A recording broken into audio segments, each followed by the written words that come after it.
ॐ सहनावतु सहनौ भुनक्तु सह वीर्यं कर्वावहै तेजस्विनावधीतमस्तु मा विद्विषावहै। ॐ शांति शांति शांति। सबको सादर नमस्ते जी। मधु जी, आप लेना चाहते हो भजन पहले?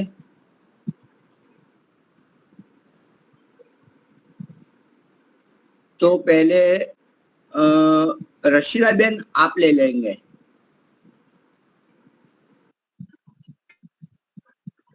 अच्छा, हाँ तो प्रारंभ करें मधु जी पहले, बाद में रशीला बेन।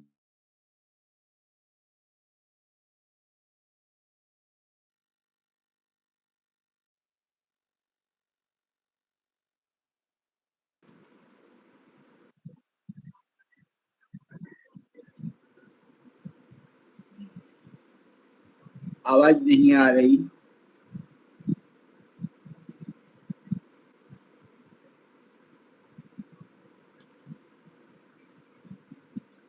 तो हाँ, बाद में आप जरा तैयार हो गए तो रशीला बेन जी लीजिए।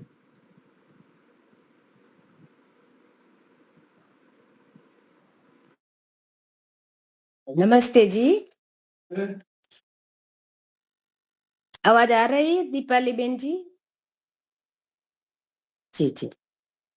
जगत में चिंता मिटे उन्हीं की, जो तेरे चरण में आ झुके हैं, वही हमेशा हरे भरे है, जो तेरे चरणों में आ झुके हैं।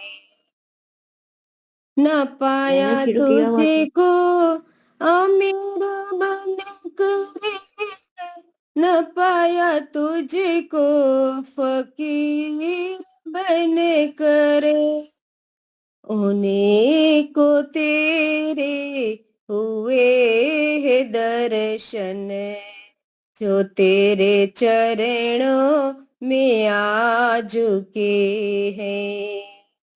जगत में चिंता मिटी उन्हीं की, जो तेरे चरणों में आ झुके हैं।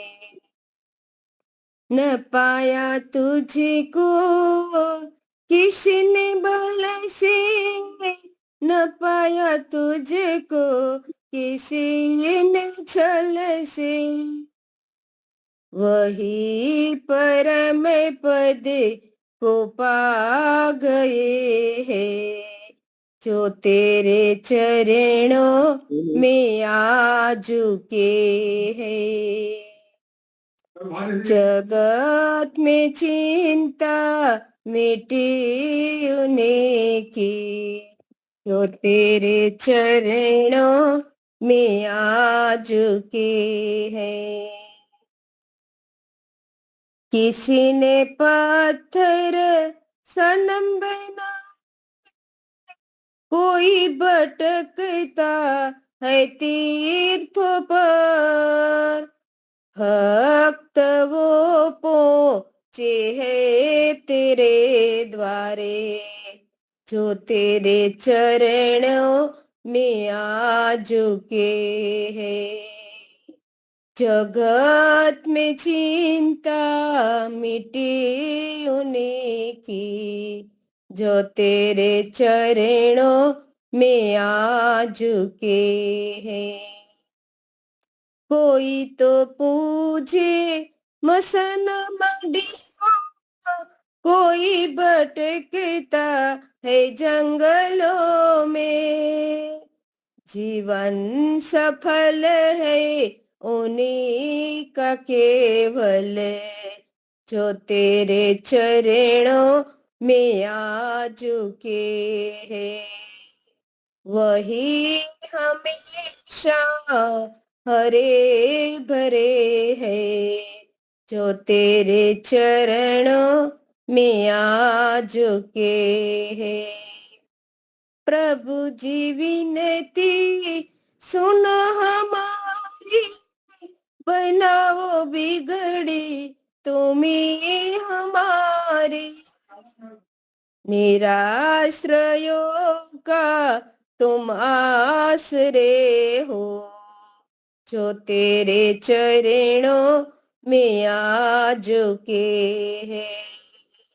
जगत में चिंता मिट्टी उन्हें की, जो तेरे चरणों में आ चुके हैं, वही हमेशा हरे भरे है, जो तेरे चरणों में आ चुके हैं।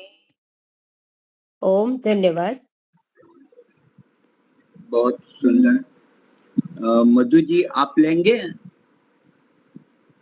हाँ जी, नमस्ते जी, सबको नमस्ते जी। हम सब मिलकर आए दाता तेरे दरबार, भर दे झोली सबकी तेरे पूरन भंडार।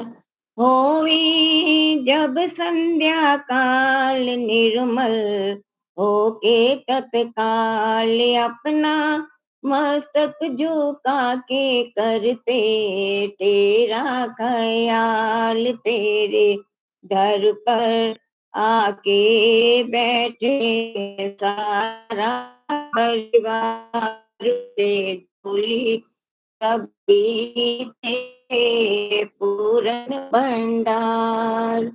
लेके दिल में फरियाद करते हम तुमको याद, जब हो मुश्किल की घड़ियां मांगे तुमसे इमदाद। सबसे बढ़कर ऊंचा जग में तेरा दरबार, भर दे झोली सबकी तेरे पूरन भंडार। चाहे दिन हो विपरीत होवे तुझसे ही प्रीत, सच्ची श्रद्धा से गाए तेरी भक्ति के गीत, होवे सबका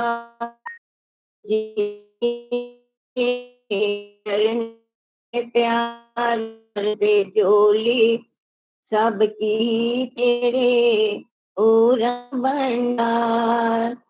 तू है वाली करता सबकी रखवाली, हम हैं रंग रंग के पौधे तुम हो हम सबके माली। पथिक बगीचा है ये तेरा सुंदर संसार, भर दे झोली सबकी तेरे पूरन भंडार। हम सब मिलकर आए दाता तेरे दरबार। धन्यवाद मुनि जी समय देने के लिए। बहुत बढ़िया। मैं अपना विषय लेता हूँ लगभग 4:30-35 तक।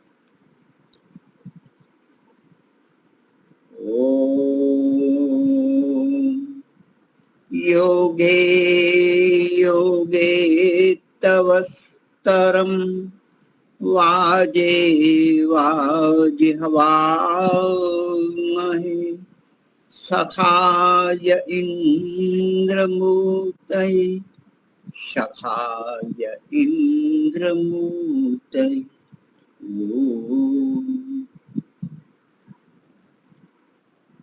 ऑनलाइन समूह में उपस्थित सभी माताएं एवं महानुभाव, योग दर्शन समाधिपाद। उसमें से 2 सूत्र लेते हैं। जो मन को एकाग्र, मन को स्थिर, मन को प्रसन्न करने हेतु है। 137 वितराग विषयम व चित्तम, और दूसरा उसके बाद जो है स्वप्न निद्रा ज्ञानालंबनम वा। यदि हमें अपने मन को प्रसन्न, एकाग्र, शांत बनाना है, ईश्वर की ओर ले जाना है, तो ऐसे वितरागी, त्यागी संत महात्माओं का आप चिंतन करें, पठन करें, तो मन सत्व प्रदान होकर स्थिर हो जाता है। मनुष्य अर्थात मनन करता है, जो कुछ करता है उससे पहले सोचता है, विचारता है, मनन मंथन और निर्णय भी निकालता है, फिर वर्तन में लाता है, वाणी से प्रकट करता है। पशु, मनुष्य भी पशु है। पशु पक्षी कीट पतंग आदि तो है ही, उसमें मनुष्य भी आ जाता है। पश्यति इति पशु, जो केवल देखता है ऊपर ऊपर से और ग्रहण कर लेता है, वह पशु है। किंतु मनुष्य विशेष पशु है, क्योंकि उनके पास मन है। मन सभी के पास होता है, लेकिन विशेष सामर्थ्य वाला मन मनुष्य के पास होता है। मनुष्य को सीखना पड़ता है, स्वाभाविक ज्ञान नहीं होता जो पशु पक्षी प्राणी आदि को होता है। कुत्ता, बिल्ली, तोता आदि जो प्राणी है, घोड़ा, शेर, भालू भी है, उसको कुछ सिखाया जाए तो कुछ मात्रा में सीख लेते हैं, लेकिन औरों को नहीं सिखा सकते। उतना सामर्थ्य उनकी चिंतन शक्ति, मनन शक्ति नहीं होती, विचार शक्ति नहीं होती। किंतु मनुष्य के पास होती है। फिर भी उनको सारा का सारा सीखना पड़ता है। चलना सीखना पड़ता है, बैठना सीखना पड़ता है, खाना सीखना पड़ता है, कैसे वस्त्र पहनना वो भी सीखना पड़ता है। यदि वो पशुओं के बीच में उनको रखा जाए तो वह भी 2 हाथ का उपयोग पैर की तरह करेगा, 4 पैर से चलेगा। मनुष्य, उनको सीखना पड़ता है और सीखता ही रहता है। इतना सीखता है कि ईश्वर को भी प्राप्त कर सकता है। मनुष्य के पास मन है, चित्त है, जो सामर्थ्य वाला है, अद्भुत एक दिव्य शस्त्र है, जिनसे वो आलोक और परलोक को प्राप्त कर सकता है। आज जो प्रगति हम देख रहे हैं, उन्नति देख रहे हैं, भौतिक, बड़ी गाड़ियां, बड़ी बड़ी इमारतें, 50, 60, 70, 100 मंजिले तक की बड़ी भवनें, इमारतें, गाड़ियां भी अच्छी, वस्त्र अच्छे, हेलीकॉप्टर, विमान, रॉकेट, टेक्नोलॉजी भी बहुत सारी, और लगता है कि मनुष्य बहुत सुखी है, घूमता है, फिरता है, आनंद किल्लोल करता है, हंसता है, नाचता है, तो लगता है कि बहुत सुखी है। किंतु यह बाह्य सुख है, आंतरिक सुख नहीं है। सुखी वह है जो अंदर से शुद्ध हो, अंदर से सुखी हो, अंदर से तृप्त हो, अंदर से शांत हो। उनके पास सब कुछ होते हुए भी वह जी रहा है दुखों में, रोगों में, भयों में, दबाव में वह ग्रस्त है। वह काम, क्रोध, लोभ, मोह, अहंकार से ग्रसित है। सहन शक्ति नहीं रही, तपस्या नहीं कर सकता, अच्छा भोजन है पचा नहीं सकता, परोपकार की भावना नहीं, मन पर नियंत्रण नहीं। आंतरिक जीवन उनका सुखमय नहीं। सुखी वह है वास्तव में बाह्य है। मुनि जी ये कौन सा श्लोक है उसका? कौन सा श्लोक है? 37 वितराग विषय व चित्तम समाधिपात प्रथम। हाँ जी ठीक। उनका 37। तो आंतरिक जीवन सुखमय होना चाहिए। वह तब हो सकता है जिसके पास आत्म तृप्ति है, आत्म संतोष है, आत्मनिर्भरता है, आत्म स्वातंत्र है, आत्मा आनंद है। यह और समस्त चिंताओं से, तनावों से, दबावों से, भयों से, दुखों से, कष्टों से रहित है और प्रसन्नचित है। वह वास्तव में सुखी है। काम, क्रोध, लोभ, मोह आदि जो वासनाएं है उनसे वह पीड़ित नहीं है। वह तपोमय जीवन से ओतप्रोत है, दया का भंडार है, परोपकारमय जीवन है और अपने मन पर अपना साम्राज्य है, मन नियंत्रण में है, तो वह सुखी है। यह सब कब संभव है? जब उनका जीवन योगमय हो, जब वो योग का अनुष्ठान करेगा, अर्थात सांसारिक जो वृत्तियां है उनको रोककर, उनको नियंत्रित करके ईश्वर के मार्ग में, श्रेय मार्ग में, अपने कल्याण के मार्ग में लगाए।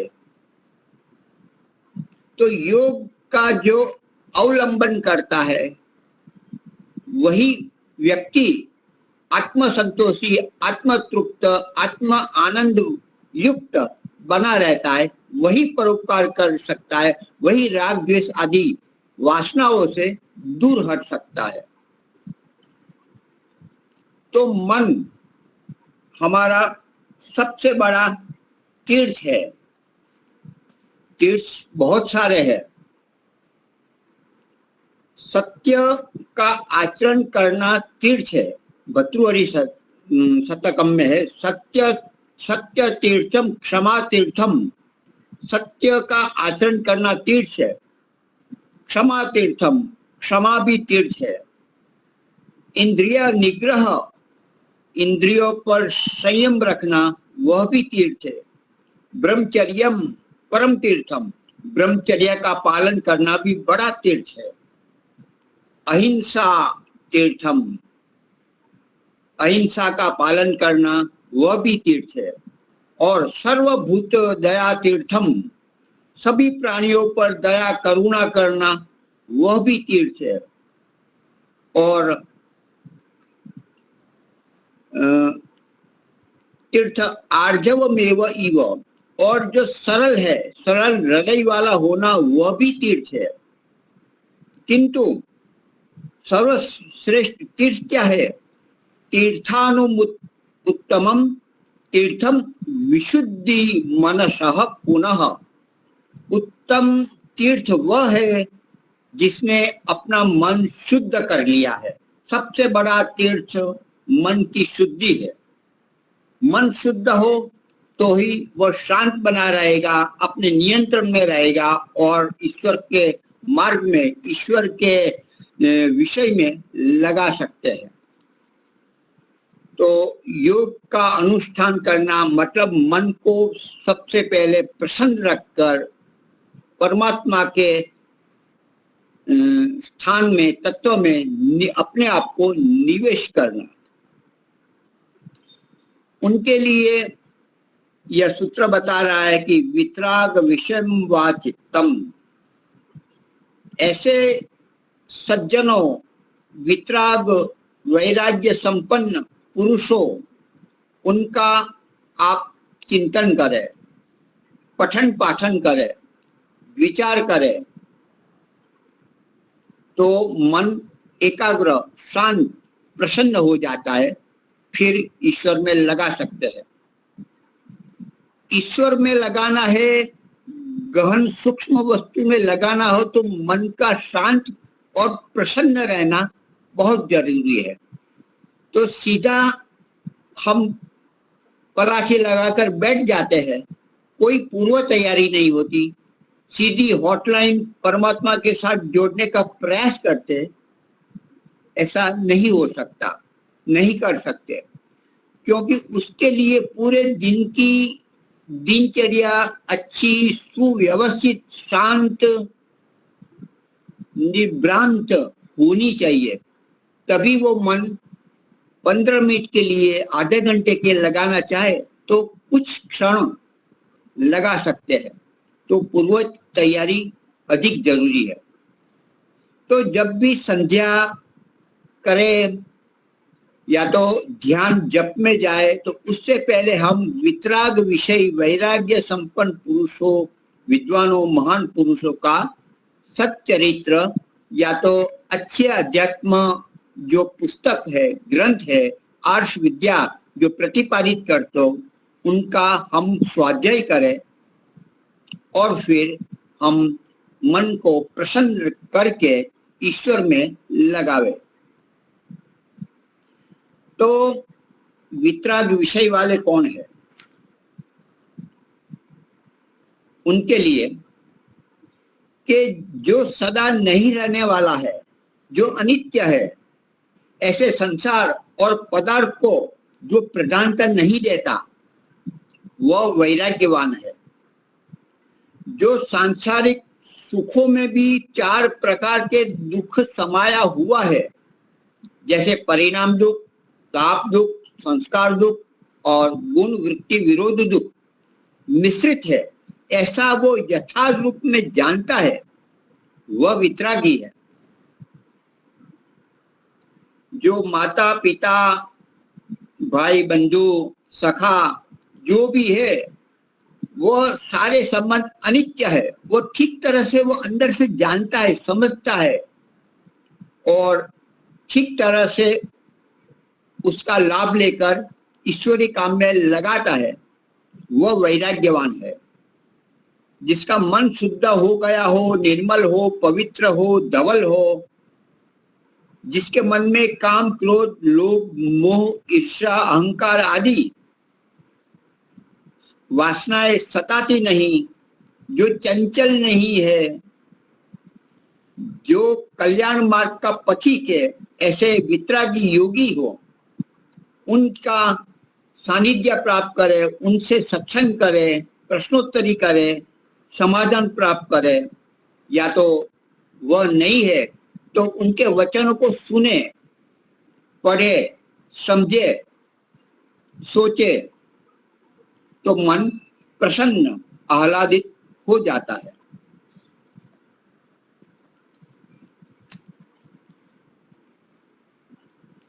जो योगाभ्यास करने वाले हैं, जो समाज, साधन, पैसा, धन, यश आदि को प्रधानता नहीं देता, जो परोपकार, सेवा, शुश्रूषा आदि में रत है, ऐसे वितरागी मनुष्य को महान पुरुषों के साथ संग करना चाहिए, संपर्क करना चाहिए, उनके वचनों को विचारना चाहिए, पढ़ना चाहिए। इससे मन प्रसन्न हो जाता है और प्रसन्न मन जहां भी हम निवेश लगाना चाहते हैं, अर्थात परमात्मा में हम निवेश ठीक तरह से लगा सकते हैं। जब जब मन शांत होता है, प्रसन्न होता है, तो सत्व से उभर जाता है और उभरा हुआ आह्लादित प्रसन्न चित्त जब कोई भी विषय में लगाए तो वो अच्छा फल देने वाला बन जाता है। आजकल हम कहते हैं कि आज कहाँ ऐसे गुरु है, कहाँ वितरागी त्यागी ऐसे पुरुष है जिसका हम संपर्क करें, सत्संग करें, स्वाध्याय करें, ऐसा तो कुछ है नहीं।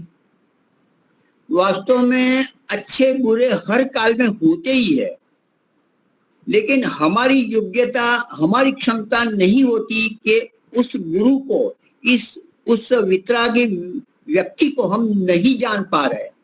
बाहर से हम देख लेते हैं कि ये तो योगी है, झोपड़ी में रहता है, पलाठी लगाता है, मौन धारण किया है, तो हमारा योग्यता कम होने से ऐसा व्यक्ति भी भोगी हो सकता है। तो वितरागी श्रेष्ठ पुरुषों को जानने के लिए हमारा सामर्थ्य होना चाहिए। हम भी ध्यान में जाए, हम भी प्रयास करें, हम भी अध्ययन करें और इसमें ही सतत बने रहे, तो हमारी योग्यता बनने से हमें मालूम पड़ता कि ये वास्तव में वितरागी है या नहीं। उसका विवेक, हम उसका पृथक्करण सरलता से धीरे धीरे वो करने की क्षमता बढ़ती है। आज कपिल नहीं है जी, कपिल ऋषि नहीं, गौतम, कणाद, जैमिनी, बादरायण, याज्ञवल्क, पाणिनि, पिंगल, व्यास आदि कोई नहीं है, लेकिन आज भी वो अपने ग्रंथ से, अपनी लेखन से, अपने सूत्रों से, अपने ज्ञान विज्ञान से जीवित है। तो ऐसे रेक्व मुनि है, सनत कुमार है, नचिकेता है, ऐसे उपनिषदों में भी जो आता है उसका शास्त्र, उसके ग्रंथ, उसके वचन, उसके दृष्टांत, उसका कथानक आज भी हमें गार्गी, मैत्रेयी, भारद्वाज और ब्रह्मवादिनी का चर्चा जो हुई है वह भी हमें शब्द देह में प्राप्त है। तो उनसे भी हम लाभ उठाए और मन को सत्व प्रदान बनाए। तो ऐसे करेंगे तो हम भी हमारा मन प्रसन्न हो जाएगा और मन का निवेश ठीक तरह से कर सकेंगे। अभी आगे 38 सूत्र है, स्वप्न निद्रा ज्ञानालंबनम वा। यदि मन को स्थिर करना है, शांत करना है, प्रसन्न बनाना है, स्थिर करने के लिए तो जो स्वप्न है, स्वप्न का ज्ञान उसका आश्रय ले तो भी मन प्रसन्न होता है। निद्रा जो प्राप्ति है उसका हम ज्ञान प्राप्त करें, उसका आलंबन ले तो भी हमारा मन स्थिर हो जाता है। स्वप्न, स्वप्न अर्थात जो अब हम जागृति है, हम बोल रहे हैं, आप सुन रहे हो एकाग्रता से, ध्यान से, तो ये जागृति काल है। और दूसरा है निद्रा में कुछ नहीं मालूम, सो गए, जब उठे तब मालूम होता है हाँ हम है, हम यहाँ है, मालूम होता है, तो वह निद्रा है। जो जागृत है और जो अजागृत है वो दशक उनकी बात नहीं है। स्वप्न वह है जो पूरे पूरे जागृत नहीं है और पूरे पूरे सोए हुए नहीं, या तो गाढ़ निद्रा में जाने से पहले जो प्रथम द्वार पसार करते हैं वह कुछ क्षण के लिए भी स्वप्नावस्था है। और ऐसा भी हो सकता है कि बाहर आते हुए, गाढ़ निद्रा से बाहर आते हुए थोड़ी क्षण के लिए भी स्वप्न हो सकता है। वो काल जो अंतिम द्वार को पसार करके हम पूर्ण जागृति में आते हैं वह काल भी स्वप्न हो सकता है। मतलब धूला मिला हुआ हो संध्या काल, मतलब नहीं पूरा दिन, नहीं पूरी रात, नहीं पूरी जागृति, नहीं पूरी निद्रा, उस मध्य का जो काल है वह है स्वप्न। स्वप्न आने का कारण हमारी विचार, हमारी सोच, हमारी चेष्टाएं, हमारे कर्म, हमारी कल्पनाएं, हमारी जो कुछ प्रवृत्ति दिन भर सुबह से लेकर शाम तक सोते हुए वहां तक जो जो कुछ किया उनका स्वप्न आता है। उसी में से इतना ही नहीं, जो हमने वर्षों पहले कर चुके हैं उनका भी आ सकता है। जन्मों जन्म के संस्कार भी हमारे मन में है, उनका प्रभाव भी आ सकता है। स्वप्न आने का कारण बाह्य वातावरण भी होता है। अत्यंत गर्मी है, दोपहर में हम सो गए, पंखा फास्ट लगा दिया 4 पे, और फिर ऐसे सपना आए आग जल रही है, उसमें भाग दौड़ सब कर रहे हैं, इसमें मैं भी अपने आप को बचा रहा हूं, और ऐसे आंख खुल गई तो मालूम पड़ा ओहो ये तो अच्छा हुआ, ये तो सपना था। तो बाह्य वातावरण भी प्रभावित करता है। अधिक गर्मी हो तो ऐसे सपने आते हैं जो अगन ज्वालाएं प्रकट हो रही हो, ऐसा भी हो सकता है। ठंड में भी वैसा हो सकता है, उस प्रकार का स्वप्न आ सकता है। तो बाह्य वातावरण भी, बाह्य भोजन, जो हमने भोजन लिया उनका भी प्रभाव, यदि प्रकोप, कोई वायु प्रकोप बनाने वाला हो या तो पित्त का बनाने वाला हो, इम्बैलेंस तीनों तत्वों को करने वाला हो, तो उससे भी स्वप्न आते हैं। तो स्वप्न जो अच्छा आते हैं, जो सपने अच्छे हैं, उनका जो ज्ञान है, उसका जो संस्कार है, उनको उठाए, बार बार सोचे। हमने कल्पना की है, हमने वो कल्पना नहीं की। भर्तृहरि भी ने कहा है, तो उसमें कहते हैं कि मैं ऐसा कब दिन आएगा जब गंगा किनारे में मैं घूम रहा होगा, फिर मैंने पलाठी लगाई होगी और पलाठी लगा के वो ध्यानस्थ हो गया, और कुछ काल के बाद एक कोई हिरण आता है और मेरे शरीर से अपना सिर खुजलता है वो, और मैं अपनी योग निद्रा से मैं बाहर आ जाता हूँ। ऐसा दिन कभी हे प्रभु आएगा? ऐसी कल्पना क्या हम करते हैं? यदि करते होते, या तो ऐसे शास्त्र पढ़ते होगे बार बार, तो हमें भी सपना ऐसे ही आते हैं। हमें अधिकतर डरावने, कुछ मजबूरी है, बीमार है, कुछ ऐसे सपने आते हैं। अच्छे बहुत कम आते हैं, क्योंकि हम अच्छे कम सोचते हैं। तो अधिक जो हमारे लिए कल्याणकारक है, हमारी उन्नति के लिए उपयोगी है, ऐसे ही हम विचार करें, चिंतन करें, तो स्वप्न भी उस प्रकार के ही आएंगे। स्वप्न बाहर के नहीं होते हैं, अधिकतर हमारे अधिकतर होते हैं। वैसे ही आगे निद्रा। निद्रा मतलब गाढ़ निद्रा।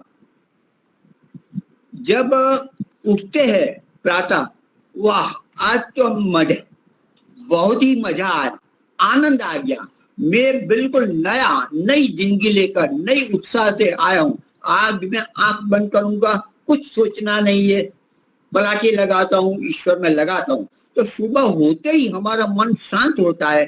तो उस काल में कोई बातचीत न करे, किसी भी प्रकार की प्रवृत्ति विशेष न करे, सीधा पलाठी लगाकर मुंह धोकर बैठ जाए, तो उससे मन शांत प्रफुल्लित होता है और मन लग जाता है। लेकिन ऐसा भी नहीं होना चाहिए हम ध्यान में बैठे और स्वप्न की अनुभूति ज्ञान करे या तो निंद्रा में चले जाए, ऐसा भी नहीं।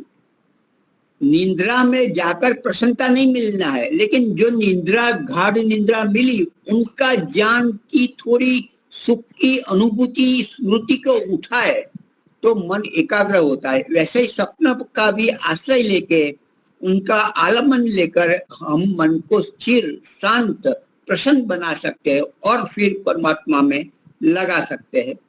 तो इस प्रकार से मेरा समय भी पूरा हुआ है।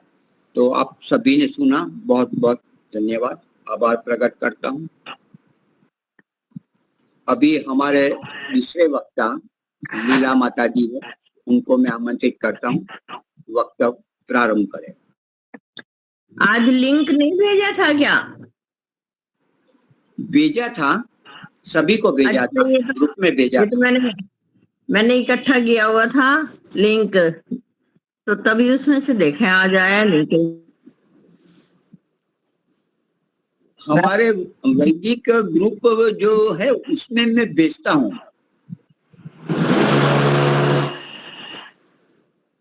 गायत्री मंत्र उपासना करेंगे। ओम भूर्भुवः स्वः तत्सवितुर्वरेण्यं भर्गो देवस्य धीमहि धियो यो न प्रचोदयात्।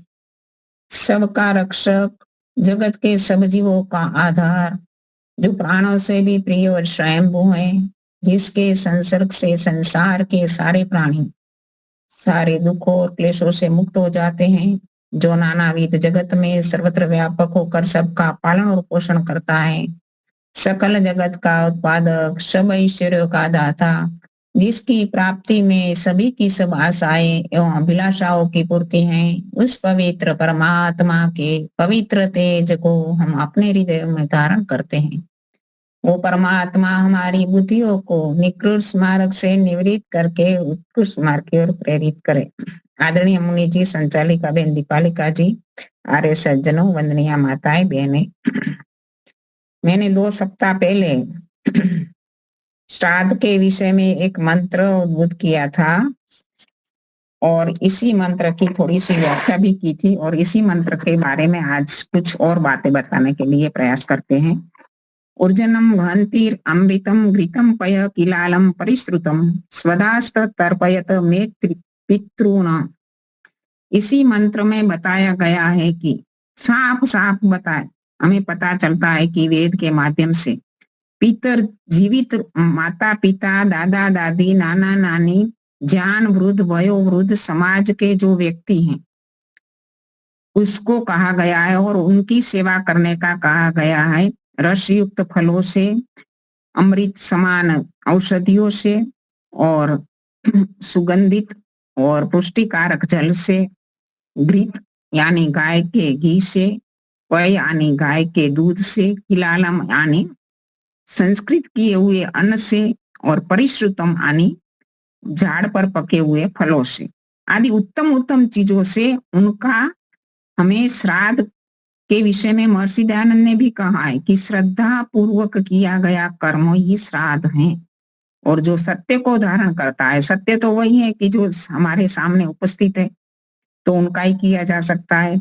लेकिन बीच के काल के अंदर अज्ञान, अविद्या और पाखंड के बढ़ने के कारण जो शीर्षस्थ समाज का वर्ग था, जो ब्राह्मण वर्ग कहा गया, वो महाभारत के युद्ध के बाद इतनी हानि हुई है हमारे देश की कि इसमें से महर्षि दयानंद का कथन है कि इसमें से अब तक हम बाहर नहीं आए, क्योंकि वही अविद्या फैलाने वाले, पाखंड फैलाने वाले आज भी हमारे समाज के बीच में है, और वही पाखंड अविद्या आज भी चल रही है।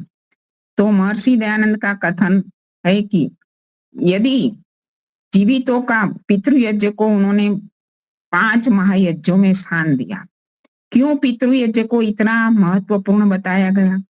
क्योंकि पितृ आनी पितर हमारे जो भी हैं, माता पिता, दादा दादी, जान वृद्ध, वयोवृद्ध समाज के व्यक्ति, अभी जो मुनि जी बता रहे थे, ऐसे हमारे इतिहास के जो ऋषि मुनि हैं, सारे जो हैं योगी जन आदि, जो उनके पास का जो ज्ञान है, अनुभव है, उनका पीढ़ी दर पीढ़ी चलता रहे और उनका संरक्षण हो, उसकी सुरक्षा हो। यदि इन ज्ञान की, अनुभवों की सुरक्षा नहीं होगी तो परिवार तो छिन्न भिन्न होगा ही। आज वही हो रहा है, परिवार नष्ट होगा, समाज का क्या होगा? समाज भी अवनति की ओर ही जाएगा। तो इन सारी चीजों को देखते हुए महर्षि दयानंद जी ने कहा कि पितृयज्ञ इसलिए महत्वपूर्ण है, और वेदों के कई मंत्र महर्षि ने बताए। तो इसकी पंक्ति में लिखा है, स्वदास्त तर्पयत मे पितृण। वो स्वधा के अधिकारी हैं, जो स्वधा उनको तृप्त कर सके, जो हमारा आचरण, हमारा व्यवहार उनको तृप्त कर सके, उनकी भावनाओं की हमें कदर करना है, उनके संस्कारों को हमें आगे बढ़ाना है, और उनके आदर्शों को, उनकी आदर्श परंपराओं को हमें जीवन में, हमारे परिवार में, समाज में स्थापित करना है, वही उनकी स्वधा है। तो ये पितृओं की स्वधा है। तो आजकल तो वही श्राद्ध पक्ष वाला मैंने बताया था कि वही चल रहा है कि पखवाड़े के कुछ दिन, जिन दिन उनकी पुण्यतिथि पड़ती है उसी दिन को कुछ ऐसे ही क्रियाकांड किया जाता है, वो बिल्कुल वेद विरुद्ध है। और ऐसे भी देखा जाए तो वो इसमें कोई साइंस भी नहीं है, तर्क भी नहीं है और सत्य की कसौटी पर खरे उतरने वाली बात भी नहीं है। तो ये सारे पितृओं को हमें अपनी व्यवहार से, अपने ज्ञान, जैसे ऋषि ऋण से युऋण होना है, तो ऋषियों के वचन हमारे लिए उनकी स्वधा है। ऋषियों के वचनों को हमें याद रखना है। अभी मुनि जी बता रहे थे ना कि हमारे बीच में वो लोग नहीं है, लेकिन उनके वचन तो हमारे बीच में है, उनके ग्रंथ तो हमारे बीच में है, उन्होंने दिया हुआ मार्गदर्शन तो हमारे बीच में है। तो हम उनका अनुसरण करें, वही उनकी सच्ची श्रद्धा है। तो महर्षि दयानंद हमारे लिए एक आदर्श है, क्योंकि महर्षि दयानंद ने ऐसे समय के अंदर हमें सच्चा रास्ता बताया है।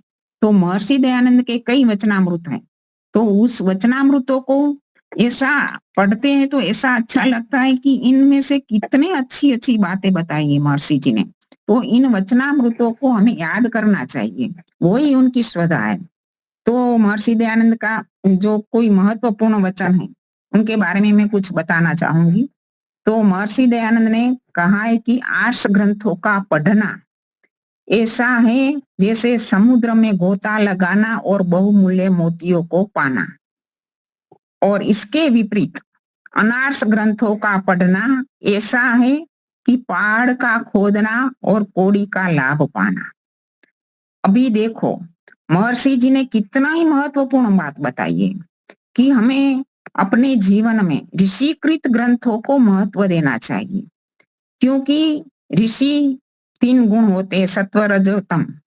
सत्व गुण से युक्त होते हैं, इसलिए उनका ज्ञान यथार्थ होता है, बहुधा यथार्थ होता है, सत्य से युक्त होता है। और जो रजोगुण और तमोगुण युक्त सामान्य व्यक्ति होता है उसका ज्ञान मोह और अज्ञान से भरा हुआ होता है, इसमें सत्य बहुत कम होता है और असत्य ज्यादा होता है। और ऋषि जो होते हैं वो समाधि अवस्था में जो ज्ञान की प्राप्ति करते हैं और हमारे सामने प्रस्तुत करते हैं, वो योगियों का ज्ञान होता है, ऋषियों का ज्ञान होता है। इसलिए इसमें इतना सारा लाभ होता है, इसलिए हमें ऋषिकृत ग्रंथों को प्रामाणिक मानना चाहिए, प्रथम स्थान देना चाहिए, प्राधान्य देना चाहिए।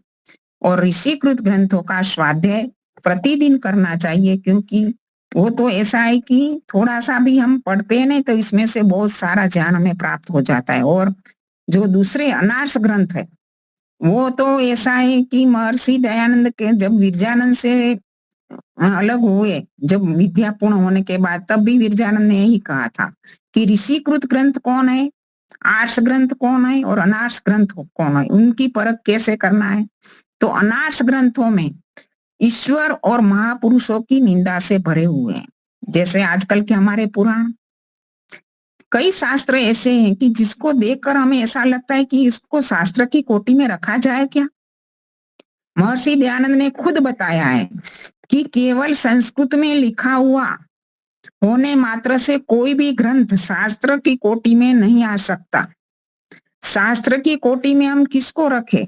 जो तार्किक हो, जो युक्ति युक्त हो, जिसमें विज्ञान और सृष्टि कर्म के अनुकूल विचार हो और मनुष्य की विवेक शक्ति को जो विकसित करने वाले हो, ऐसे ग्रंथों को ही ऋषिकृत ग्रंथ मानना चाहिए और प्रामाणिक मानना चाहिए और उसको हमें जीवन में महत्व देना चाहिए। तो हमें आज हमारे पास कितने सारे ऋषिकृत ग्रंथ हैं, उनका स्वाध्याय करने पर महर्षि दयानंद जी ने ये सारी बातें हमें बताई है और उससे हमारा ज्ञान बढ़ता है।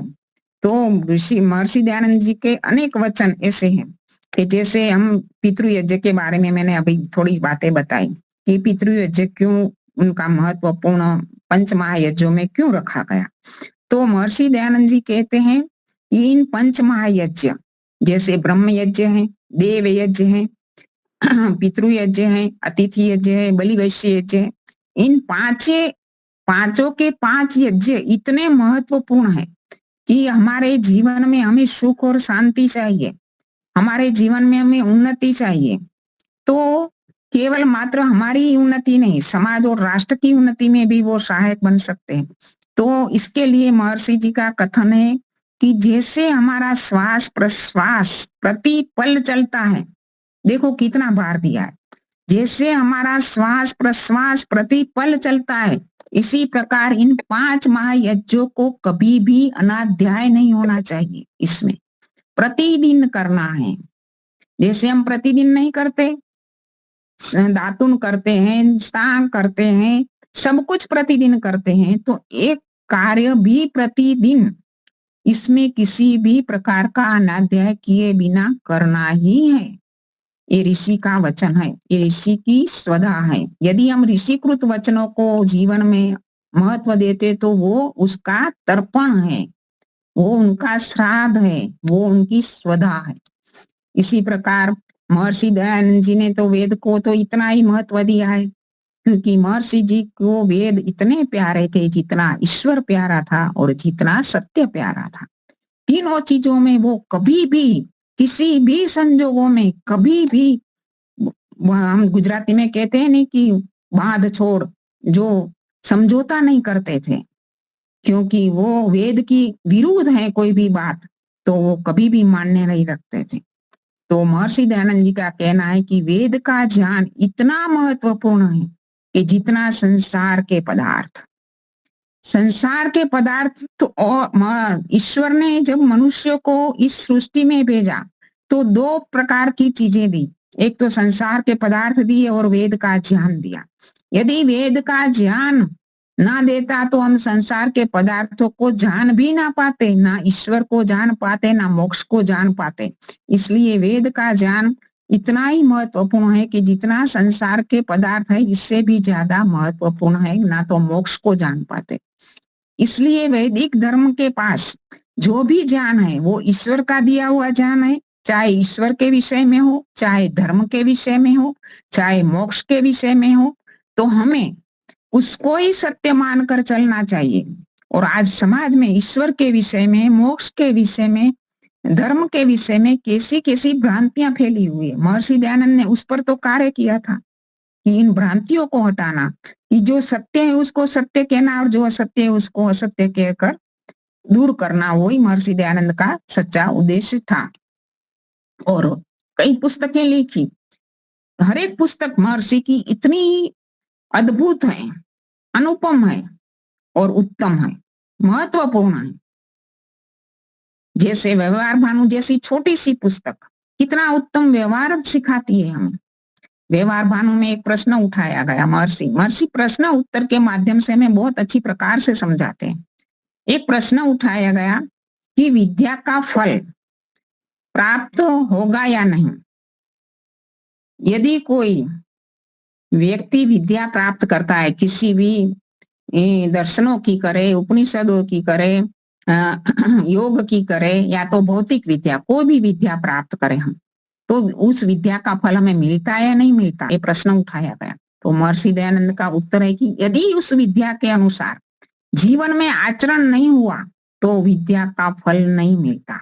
और महर्षि दयानंद ने एक अच्छा सा उदाहरण दिया कि चोर जैसे चोरी करता है तो वो गुनहगार है, वो स्वयं अपनी आत्मा से तो जानता ही है कि ये कार्य ठीक नहीं है, अनुचित है, तो इसी प्रकार जानते हुए भी वो अनुचित कार्य करता है। तो इसी प्रकार यदि हम विद्या को जानते हैं, दर्शनों को आज हम पढ़ते हैं, उपनिषदों को पढ़ते हैं, ऋषियों को ग्रंथों को पढ़ते हैं, बहुत अच्छी बात है, हमारा ज्ञान बढ़ता है।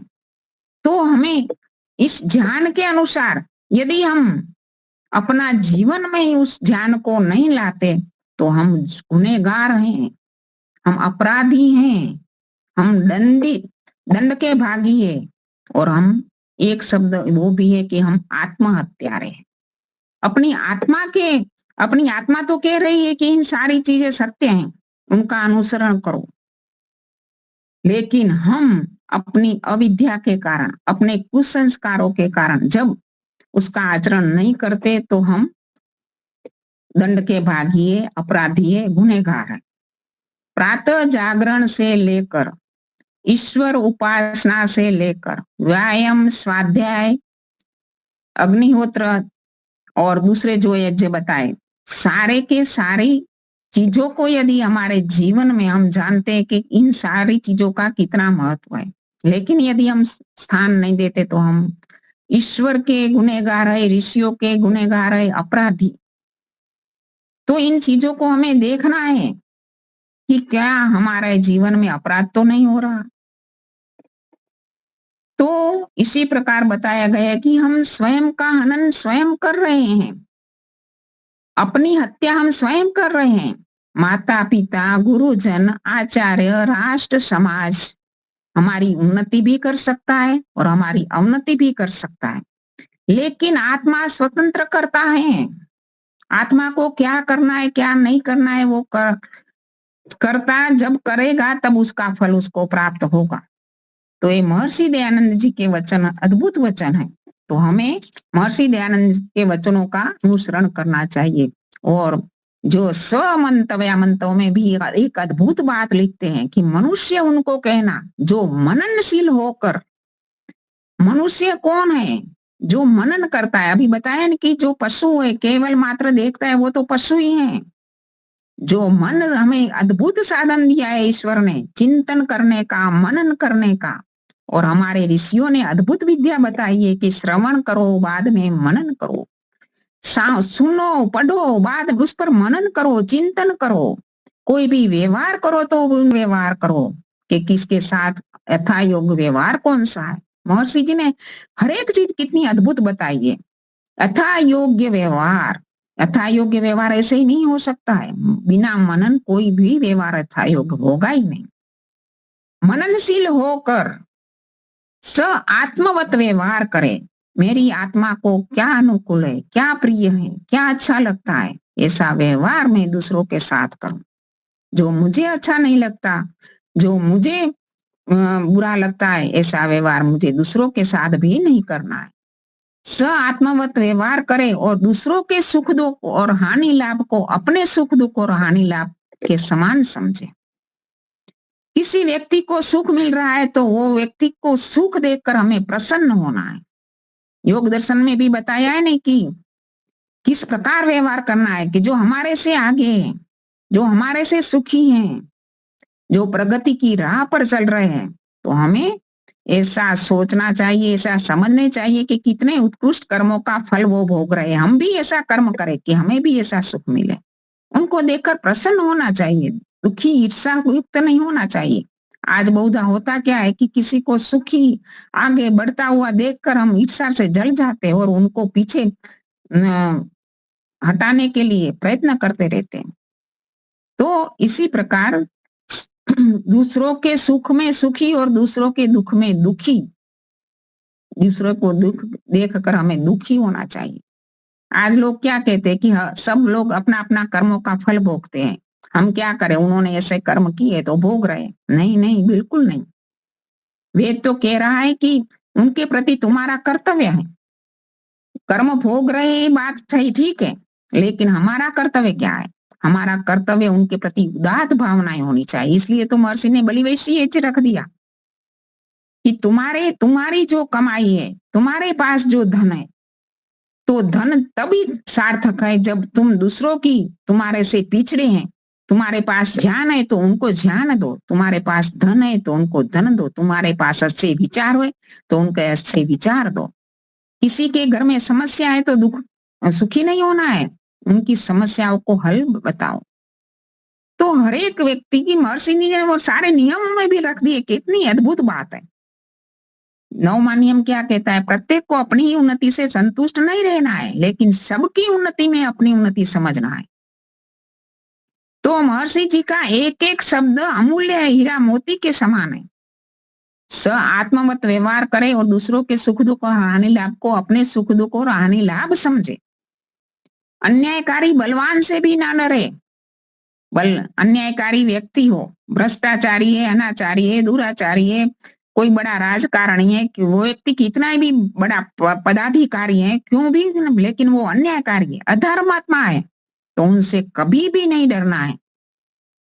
लेकिन धर्मात्मा कितना ही निर्बल क्यों ना हो, कितना ही निर्धन क्यों ना हो, कितना ही उसके साथ सहयोग देने वाले कोई ना हो, फिर भी हमें ऐसे धर्मात्मा व्यक्तियों का सहयोग करना है, उसको साथ देना है और अधर्मात्माओं के बल की हानि करो और धर्मात्मा के बल की उन्नति करो, तब जाके समाज अच्छा समाज बनेगा।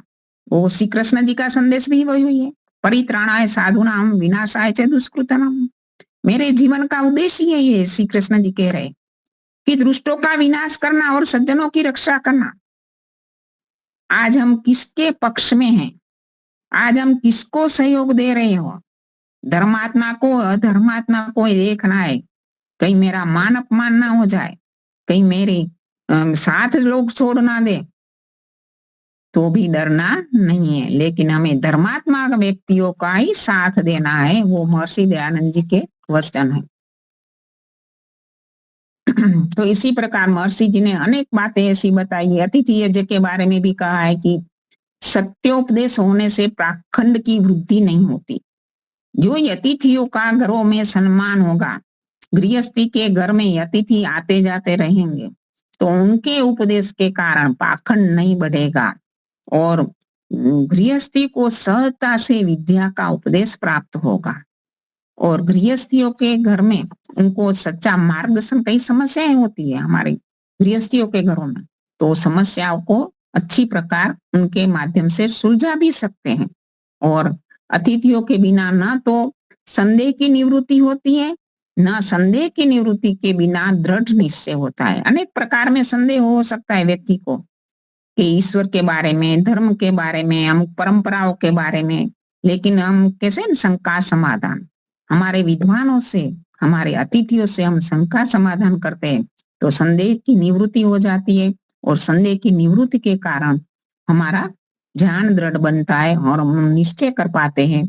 और महर्षि दयानंद जी ने वहां भी कह दिया है कि वो माता पिता धन्यवाद के पात्र हैं जो ब्रह्मचर्य, उत्तम शिक्षा और विद्या से अपने संतानों के शरीर और आत्मा को बलवान बनाते हैं। ब्रह्मचर्य का बहुत ही महत्व परम दिया है। ब्रह्मचर्य यानी जितेंद्रिय बनना, संयमित बनना। भोगों को भोगना है तो भोगों में तो रोग का भय है, लेकिन भोगों को मर्यादित रूप में भोगा जाए। जितना खाना है उतना ही खाना है, जितना जो भी देखना, सुनना, पहनना, ओढ़ना, कोई भी भोग हम भोग रहे हैं तो उसकी मात्रा हमें मर्यादित यानी संयमित हो, वो ही ब्रह्मचर्य है। ब्रह्म यानी ईश्वर की उपासना है, ब्रह्म यानी वेदों का ज्ञान है। और उत्तम शिक्षा, बच्चों को उत्तम शिक्षा देने वाला परिवार पहली पाठशाला है और माता पिता उनके प्रथम शिक्षक है। तो उनके द्वारा जो शिक्षा मिलेगी वो जीवन भर चलेगी, क्योंकि जो बाल्यावस्था में, गर्भावस्था में और बाल्यावस्था में जो शिक्षा मिलती है उनको जीवन भर नहीं बदला जा सकता। सारे समाज सुधारक लोग भी मिलकर इतना कार्य नहीं कर सकते जितना माता पिता बच्चों को सामान्य रूप से 7-8 वर्ष की आयु तक जैसी शिक्षा देंगे उनका प्रभाव रहेगा, जीवन भर प्रभाव रहेगा। उस संस्कारों को बदला नहीं जा सकता।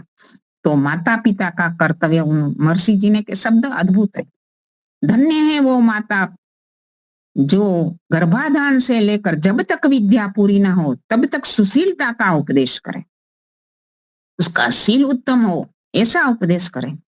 और वो संतान भाग्यशाली है जिनके माता पिता धार्मिक और विद्वान। और अंत में वाक्य लिखते हैं समोल्लास के अंत में कि बच्चों को शिक्षा और संस्कार देना, संतानों को संस्कारित करना, उत्तम शिक्षा से युक्त करना माता पिता का केवल कर्तव्य ही नहीं परम धर्म है। तो महर्षि के वचनों को, वो उनकी स्वधा है, वो उनका सच्चा श्राद्ध है। तब हम ऋषि ऋण से उर्म हो पाएंगे जब हम उनकी श्रद्धा को, उनके तर्पण को सही रूप में समझेंगे और अपने जीवन में लाएंगे। तो इस श्राद्ध विषय में किस प्रकार के पाखंड है और मृत्यु के बाद कौन से क्रियाकांड किया जाते हैं उन पर भी महर्षि ने प्रकाश डाला है, लेकिन अभी समय की मर्यादा में रहते हुए मैं समय पूरा हो गया है, तो मैं अपनी वाणी को यहाँ ही विराम दूंगी। इति ओम शांति। बहुत अच्छा। हमारे इलाहाबाद के शंकर जी, आप शांति पाठ जय घोष कराए।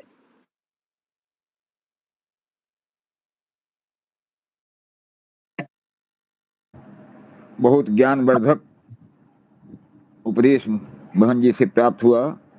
श्राद्ध और तर्पण बहुत बड़ी बुराई है, लेकिन हम बार बार हम तो हवन में करा बताते हैं, लेकिन स्वीकार नहीं कर रही है समाज। तेरही का भोज जो है उन्होंने अनिवार्य समझ लिया है, उसी से उस आत्मा को शांति मिलती है। मैं अपने विचारों में ही कहता हूँ, यह तेरही का भोज बिल्कुल कुरीति है, जिस पर बहन जी विचार दिया है। आज के व्याख्यान माला का समापन शांति पाठ और जय घोष से।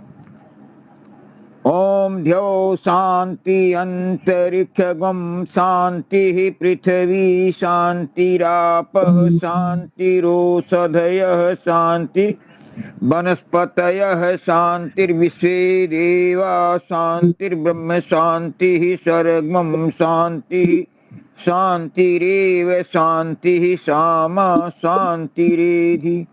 ओम शांति शांति शांति। जय घोष। जो बोले सो अभय। धर्म की जय। मर्यादा पुरुषोत्तम भगवान राम की जय। योगराज भगवान कृष्ण की जय हो। व्याकरण सूर्य गुरु बिरजानंद की जय हो। युग प्रवर्तक महर्षि दयानंद सरस्वती की जय हो। भारत माता की गौ माता की देश के अमर शहीदों की जय हो। वेद की ज्योति ओम का झंडा ऊंचा रहेगा। हाथ उठा करके ओम का झंडा आर्य समाज सत्यार्थ प्रकाश प्रणव ध्वनि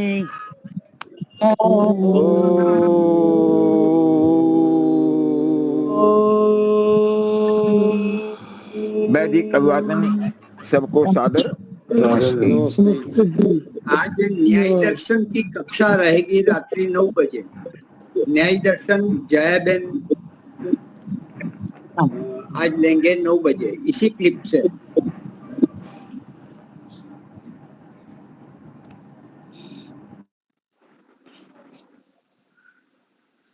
छन्नी की छन्नी